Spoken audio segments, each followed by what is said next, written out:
பாருங்கள் சென்னாவரம் மீன் வந்து எப்படி ஆயிடுதுன்னு சொல்கிறேன் பாருங்கள்.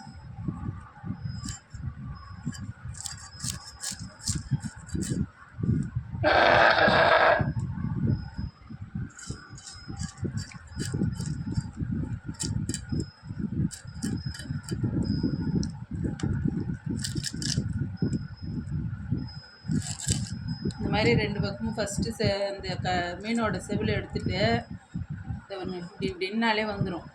இப்படி பிடிச்சி இப்படின்னா வந்துடும். உடனே என்ன பண்ணணும், இந்த பக்கம் இந்த இதெல்லாம் எடுத்துடணும்.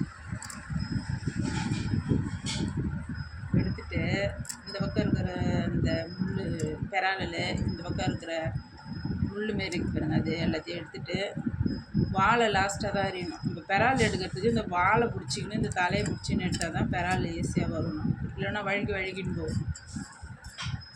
இது மாதிரி எடுத்துட்டாங்களா, அவ்வளோதான். லாஸ்ட்டாக இந்த வாழை கட் பண்ணிட்டோம்னா இந்த அழகாக அப்படியே வந்துடுச்சு. இவ்வளோ அழகாக எடுத்துட்டோங்க. இதை வந்து நம்ம குழம்பு வைக்கலாம், வறுக்கலாம், எது ஒன்றா செய்யலாம். ஆனால் நாங்கள் இன்றைக்கி மாங்காய் போட்டு குழம்பு வைக்க போகிறோம். இதேமாரி ஆய கற்றுக்கோங்க. நன்றி.